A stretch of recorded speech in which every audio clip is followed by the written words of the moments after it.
जय हिंद। नमस्कार साथियों, स्वागत है आप सभी का चौधरी आईएएस अकेडमी प्लेटफॉर्म पर। मैं चौधरी साहब आशा करता हूं कि आप और आपकी फैमिली में सभी अच्छे होंगे, स्वस्थ होंगे। तो अपना और अपनों का ख्याल रखें, बड़ों का सम्मान करें, छोटों को प्यार दें और अपना व्यक्तित्व इस प्रकार से विकसित करें कि महिलाएं जो हैं वो आपके साथ सुरक्षित महसूस करें। तो जैसा कि आप सभी जानते हैं कि हमने geography class 6 MCQ series start की हुई है, तो आज हम उसका नेक्स्ट चैप्टर करने जा रहे हैं, चैप्टर नंबर 5, पृथ्वी के प्रमुख परिमंडल। चैप्टर एनालिसिस ऑलरेडी हम कर चुके हैं ज्योग्राफी क्लास 6 का, कंप्लीट 8 चैप्टर का। उसके लिए आप प्लेलिस्ट में जाकर देख सकते हैं और मैं यहाँ पर आपको जो नीचे है डिस्क्रिप्शन में इसका लिंक भी डाल दूंगा। तो चलिए स्टार्ट करते हैं। आज का पहला क्वेश्चन आपका, तो आज का आपका पहला क्वेश्चन है, दक्षिण अमेरिका महाद्वीप के संदर्भ में नीचे दिए गए कथनों पर विचार कीजिए। यानी दक्षिण अमेरिका जो महाद्वीप है उससे रिलेटेड नीचे स्टेटमेंट दी गई है 3, और उनमें से पूछा गया कि कौन सी स्टेटमेंट जो है वो बिल्कुल सही है। तो यहाँ पर आपकी पहली स्टेटमेंट है, इस महाद्वीप के पूर्व में प्रशांत महासागर तथा पश्चिम में अंटार्कटिक महासागर है। और दूसरी स्टेटमेंट दी गई है, विश्व की सबसे लंबी पर्वत श्रृंखला एंडीज इसके उत्तर से लेकर दक्षिण की ओर फैली है। और तीसरी स्टेटमेंट है, इस उपमहाद्वीप में विश्व के सबसे बड़ी अपवाह क्षेत्र वाली नदी अमेजन बहती है। तो यहाँ पर आपका आंसर होगा ऑप्शन बी, 2 और 3। तो दक्षिण अमेरिका जो महाद्वीप है वो विश्व की सबसे लंबी पर्वत श्रृंखला है और एंडीज जो है इसके उत्तर से लेकर दक्षिण की ओर फैली हुई है। और दूसरा है आपका, इस महाद्वीप में विश्व की सबसे बड़ी जो अपवाह क्षेत्र वाली नदी अमेजन जो है वो यहीं पर बहती है। ये दोनों ही स्टेटमेंट आपकी बिल्कुल सही है। इस महाद्वीप की अगर पूर्व की अगर हम बात करें तो अंटार्कटिक महासागर है तथा पश्चिम में प्रशांत महासागर है। दक्षिण अमेरिका महाद्वीप का अधिकांश भाग जो है वो कहां पर स्थित है, तो वो दक्षिण गोलार्ध के अंदर स्थित है। उसके बाद अगला क्वेश्चन है आपका, नीचे दिए गए कथनों पर विचार कीजिए। यहां पर फिर से आपको दो स्टेटमेंट दी गई हैं और पूछा गया है कि कौन सी स्टेटमेंट बिल्कुल सही है। तो यहां पर पहली स्टेटमेंट आपको दी गई है, वायुमंडल में उपस्थित नाइट्रोजन गैस सभी प्रकार के जीवधारियों की वृद्धि में सहायक होती है। और दूसरी स्टेटमेंट आपको दी गई है, कार्बन डाइऑक्साइड गैस पेड़ पौधों की वृद्धि में सहायक होती है। तो यहां पर आपका आंसर होगा ऑप्शन सी, 1 और 2 दोनों दोनों ही स्टेटमेंट आपकी यहां पर बिल्कुल सही दी गई है कि वायुमंडल में उपस्थित जो नाइट्रोजन होती है हमारी CO2 जो होती है वो सभी प्रकार के जीवधारियों की वृद्धि में सहायक होती है। और कार्बन डाइऑक्साइड गैस जो है वो पेड़ पौधों की वृद्धि में सहायक होती है, क्योंकि जो कार्बन डाइऑक्साइड है उसके द्वारा जो पेड़ पौधे हैं वो क्या करते हैं, अपना भोजन बनाते हैं। और CO2 जो है वो कौन छोड़ता है, तो हम लोग जब सांस लेते हैं तो उस टाइम में हम ऑक्सीजन लेते हैं और वापिस CO2 को छोड़ते हैं। तो ऑक्सीजन हमें कहाँ से मिलती है, तो पेड़ पौधों से हमें ऑक्सीजन मिलती है। और CO2 जो हम छोड़ते हैं कार्बन डाइऑक्साइड वो पेड़ पौधे ग्रहण करके अपना भोजन बनाने के लिए काम में ले लेते हैं। तो एक बार इसका और डिटेल में देख लेते हैं। तो वायुमंडल में अगर हम बात करें गैसेस की, तो 78% जो है हमारी वायुमंडल के अंदर नाइट्रोजन पाई जाती है, 71% हमारी ऑक्सीजन पाई जाती है और 1% हमारी जो अन्य गैसें रह जाती हैं वो पाई जाती हैं। वायुमंडल में उपस्थित नाइट्रोजन गैस जो है वो सभी प्रकार के जीवधारियों की वृद्धि के लिए सहायक होती है। और ऑक्सीजन जो होती है वो सांस लेने के लिए आवश्यक होती है। जब हम सांस लेते हैं तो हमारे लिए कौन सी गैस आवश्यक होती है, ऑक्सीजन। तो ऐसे ही पेड़ पौधों की वृद्धि के लिए कौन सी गैस आवश्यक होती है उनको, उनको कार्बन डाइऑक्साइड। और नाइट्रोजन गैस जो होती है वो जो जीवधारी जो होते हैं उनकी वृद्धि के लिए होती है।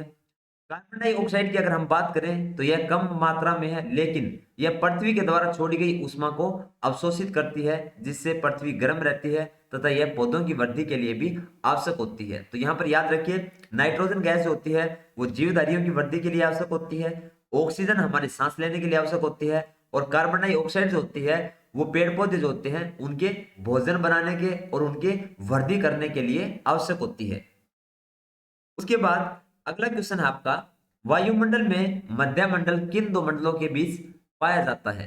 तो यहां पर आपका आंसर होगा ऑप्शन बी, समताप मंडल और आयन मंडल। जो हमारा वायुमंडल है वो समताप मंडल और आयन मंडल के बीच में पाया जाता है। यहाँ पर वायुमंडल को उसके घटकों, तापमान तथा अन्य आधार पर हम कितने भागों में बांटते हैं, तो 5 भागों में बांटते हैं।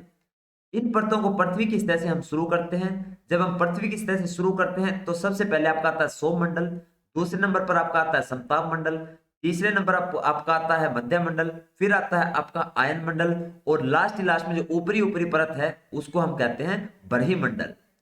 वायुमंडल की अगर हम बात करें तो ये 1600 किलोमीटर ऊंचाई तक हमारा फैला हुआ है। यह हमें एक ऐसी वायु प्रदान करता है जिससे हम लोग सांस लेते हैं तथा सूर्य की कुछ हानिकारक किरणों से हमें बचाव करती है। जो वायुमंडल है वो हमारा कितनी ऊंचाई तक फैला हुआ है, तो 1600 किलोमीटर तक फैला हुआ है। और ये हमें क्या करता है, एक शुद्ध वायु प्रदान करता है जिससे हम क्या करते हैं, लोग सांस लेते हैं।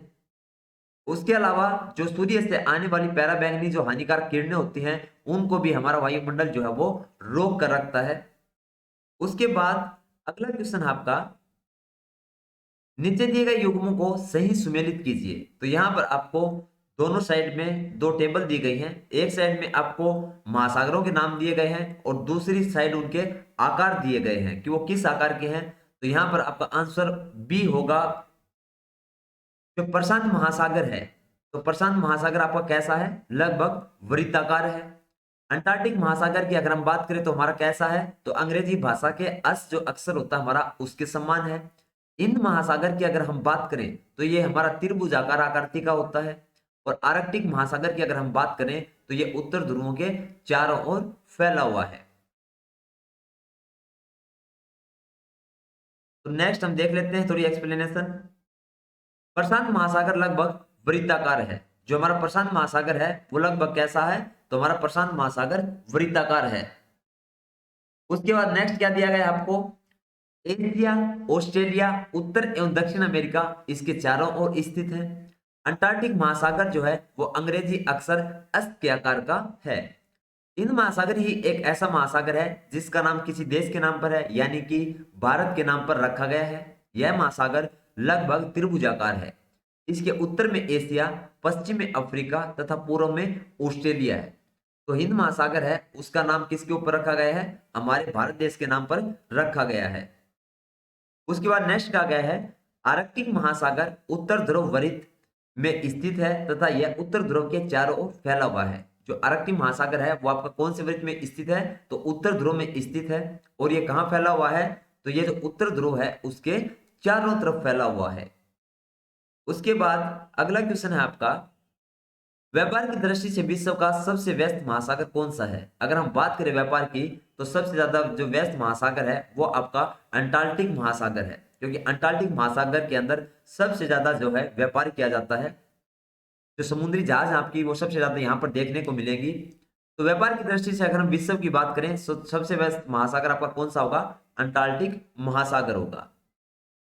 उसके बाद अगला क्वेश्चन है आपका, नीचे दिए गए कथन एवं कारणों पर विचार कीजिए। यहां पर आपको एक स्टेटमेंट दी गई है और साथ में आपको एक रीजन दिया गया है और कहा गया है कि देखिए इनमें से कथन सही है, कारण सही है, या फिर दोनों सही है, या फिर दोनों गलत है।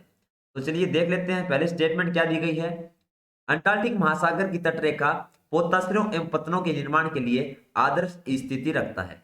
और रीजन क्या दिया गया है, अंटार्कटिक महासागर की तटरेखा सीधे एवं चौड़े है। तो यहां पर आपका आंसर होगा ऑप्शन सी, कथन सही है एवं कारण गलत है। यानी कि जो आपको स्टेटमेंट दी गई है कि अंटार्कटिक महासागर की जो तटरेखा है वो पोताश्रयों एवं पतनों के निर्माण के लिए आदर्श स्थिति रखता है, बल्कि आपका जो रीजन दिया गया है कि अंटार्कटिक महासागर की तटरेखा सीधे एवं चौड़े है, तो ये बिल्कुल गलत है। तो यहां पर देख लेते हैं कि ये गलत क्यों है आपका रीजन। अंटार्कटिक महासागर विश्व का दूसरा सबसे बड़ा महासागर है। अगर हम अंटार्कटिक महासागर की अगर बात करें तो पूरे वर्ल्ड का दूसरे नंबर पर आता है। इसके पश्चिमी किनारे पर अगर हम बात करें तो उत्तर एवं दक्षिण अमेरिका है तथा पूर्वी किनारे की अगर हम बात करें तो यूरोप एवं अफ्रीका है। अंटार्कटिक महासागर की तटरेखा बहुत अधिक तंदूरित यानी कि कटी फटी है, जबकि वहां पर पीछे रीजन में क्या दिया गया था कि बहुत ज्यादा चौड़ी है, और इसीलिए वहां पर जो आपका रीजन था वो गलत हो गया था। यह अनियमित एवं तंदुरुस्त तटरेखा प्राकृतिक पोताश्रयों एवं पतनों के लिए आदर्श स्थिति है। उसके बाद अगला क्वेश्चन है आपका, नीचे दिए गए कथन किस महासागर से संबंधित है। यहां पर तीन आपको स्टेटमेंट दी गई है और पूछा गया है कि इन तीनों स्टेटमेंट में कौन से महासागर के बारे में चर्चा की गई है। तो सबसे पहले हम बात करेंगे पहली स्टेटमेंट की, यह महासागर पृथ्वी के 1/3 भाग पर फैला है, अर्थात इसका क्षेत्रफल सभी महाद्वीपों के कुल क्षेत्रफल से बड़ा है। दूसरी स्टेटमेंट दी गई है, यह अन्य महासागरों की अपेक्षा अधिक गहरा है। तीसरी स्टेटमेंट दी गई है कि इस महासागर के एक ओर एशिया और ऑस्ट्रेलिया महाद्वीप है, और दूसरी ओर की अगर हम बात करें तो उत्तरी और दक्षिणी अमेरिका महाद्वीप है। तो यहां पर आपका आंसर होगा ऑप्शन ए। ऊपर जो बातें की गई हैं वो सभी प्रशांत महासागर से रिलेटेड हैं। प्रशांत महासागर जो है वो सबसे बड़ा महासागर है हमारा, और पृथ्वी का सबसे गहरा भाग जो है वो भी इसी महासागर के अंदर स्थित है। अगर हम बात करें उस भाग की कि वो कौन सा भाग है जो सबसे गहरा है, तो मेरियाना गर्त जो है वो इस समुद्र का सबसे गहरा भाग है। इसके बाद अगला क्वेश्चन है आपका, आकार के आधार पर महासागरों का सही क्रम कौन सा है। आपको यहाँ पर 5 महासागरों के नाम दिए गए हैं, प्रशांत महासागर, हिंद महासागर, अंटार्कटिक महासागर, दक्षिण महासागर और आर्कटिक महासागर। और कहा गया है कि अगर हम क्रम के अनुसार बात करें, पहले छोटा फिर बड़ा, तो उस हिसाब से कौन सा आपका यहाँ पर सबसे पहले आएगा। तो यहाँ पर आपका आंसर हो जाएगा ऑप्शन डी। सबसे पहले आपका प्रशांत महासागर, उसके बाद में आपका दूसरे नंबर पे कौन सा आएगा, अंटार्कटिक महासागर, फिर तीसरे नंबर पर आपका आएगा हिंद महासागर, चौथे नंबर पर आपका आएगा दक्षिण महासागर, और पांचवें नंबर पर आपका आएगा आर्कटिक महासागर। तो नेक्स्ट हम देख लेते हैं इसके बारे में थोड़ा और डिटेल से। विशाल जलाशय जो महाद्वीपों के द्वारा एक दूसरे से अलग हैं, उन्हीं को हम क्या कहते हैं, महासागर कहते हैं। महासागर किसको कहते हैं हम, जो विशाल जलाशय होते हैं जो महाद्वीपों के द्वारा एक दूसरे से अलग हैं, उनको हम महासागर कहते हैं। आकार की दृष्टि से अगर हम बात करें तो सबसे बड़ा महासागर प्रशांत महासागर है, दूसरे नंबर पर अंटार्कटिक महासागर है, तीसरे नंबर पर हिंद महासागर है, चौथे नंबर पर दक्षिणी महासागर है, और पांचवें नंबर पर आपका आर्कटिक महासागर है। अगर अंटार्कटिका की बात करें तो ये चारों ओर प्रशांत, अंटार्कटिक और हिंद महासागर के विस्तार को दक्षिणी महासागर कहते हैं। उसके बाद अगला क्वेश्चन आपका, अंटार्कटिक महाद्वीप के संदर्भ में नीचे दिए गए कथनों में से कौन से सत्य हैं। जो अंटार्कटिका महाद्वीप है उसके बारे में 3 स्टेटमेंट दी गई हैं, और पूछा गया है कि कौन सी स्टेटमेंट बिल्कुल सही है। तो पहली स्टेटमेंट है, इसका क्षेत्रफल यूरोप और ऑस्ट्रेलिया के सम्मिलित क्षेत्रफल से अधिक है। दूसरी स्टेटमेंट है, दक्षिण ध्रुव इस महाद्वीप के पूर्वी किनारे पर स्थित है। और तीसरी स्टेटमेंट दी गई है, यहाँ किसी भी प्रकार का स्थायी मानव निवास नहीं है। तो यहाँ पर आपका आंसर हो जाएगा ऑप्शन सी, यहाँ किसी भी प्रकार का स्थायी मानव निवास नहीं है। यानी कि अंटार्कटिका महाद्वीप है वो बहुत ज्यादा ठंडा है, और यही कारण है कि वहां पर स्थायी मानव निवास नहीं है। चलिए थोड़ा और देख लेते हैं। अंटार्कटिका एक बहुत बड़ा महाद्वीप है जो कि दक्षिण गोलार्ध में स्थित है। तो आपका अंटार्कटिका महाद्वीप कहाँ पर स्थित है, दक्षिणी गोलार्ध में। दक्षिण ध्रुव इस महाद्वीप के मध्य में स्थित है। यह दक्षिण ध्रुव में स्थित है, इसलिए यह हमेशा मोटी बर्फ की परतों से ढका रहता है। इसका मतलब इस महाद्वीप में हमेशा बहुत ज्यादा ठंड होती है। बहुत से देशों के शोध केंद्र यहाँ पर स्थित है। जो आपका अंटार्कटिका महाद्वीप है, यहाँ पर बहुत सारी कंट्रीज के क्या है, शोध केंद्र संस्थाएं जो हैं वो स्थित हैं। अगर हम भारत देश की अगर बात करें तो हमारी भी 2 शोध संस्थान है यहाँ पर। कौन कौन से, मैत्री और दक्षिण गंगोत्री। उसके बाद अगला क्वेश्चन है आपका, किस महाद्वीप को द्वीपीय महाद्वीप कहते हैं। तो आपका आंसर हो जाएगा ऑप्शन डी। जो आपका ऑस्ट्रेलिया महाद्वीप है उसको हम क्या कहते हैं, द्वीपीय महाद्वीप भी कहते हैं। ऑस्ट्रेलिया महाद्वीप को द्वीपीय महाद्वीप कहा जाता है। यह चारों तरफ से महासागरों तथा समुद्रों से घिरा हुआ है। जो आपका ऑस्ट्रेलिया महाद्वीप है ये क्या है, चारों तरफ से महासागरों और जो आपके समुद्र जो है उनसे घिरा हुआ है। ऑस्ट्रेलिया जो है वो विश्व का सबसे छोटा महाद्वीप है। याद रखिएगा, जो ऑस्ट्रेलिया जो है वो विश्व का सबसे छोटा महाद्वीप है, जो कि पूरी तरह से दक्षिणी गोलार्ध में स्थित है। उसके बाद अगला क्वेश्चन आपका, जलमंडल में जल की कौन कौन सी अवस्थाओं को शामिल किया जाता है। तो यहाँ पर आपका आंसर होगा ऑप्शन डी, उपरोक्त सभी। अगर हम जलमंडल की बात करें तो जल, बर्फ या फिर जल वाष्प, ये तीनों ही अवस्थाओं में जो भी होगा तो उसको हम क्या कहते हैं, जलमंडल के अंदर हम कंसीडर करते हैं। पृथ्वी के बहुत बड़े भूभाग पर क्या पाया जाता है, पानी पाया जाता है, जल पाया जाता है, आपका वाटर पाया जाता है, जिसे हम क्या कहते हैं, जलमंडल कहते हैं। जलमंडल में जल की सभी अवस्थाएं जैसे बर्फ, जल एवं जलवाष्प, इन तीनों को हम क्या करते हैं, शामिल करते हैं। उसके बाद अगला क्वेश्चन आपका, उत्तरी अमेरिका तथा दक्षिण अमेरिका महाद्वीप किस देश में मिलते हैं? तो आपका आंसर हो जाएगा ऑप्शन ए, पनामा। उत्तरी अमेरिका और दक्षिण अमेरिका महाद्वीप पनामा देश की पूर्वी सीमा के एक संकरे स्थल से जुड़ा हुआ भाग है, जिसे हम क्या कहते हैं? पनामा स्थल संधि कहते हैं। तथा यह स्थल संधि अंटार्कटिक महासागर को क्या करती है?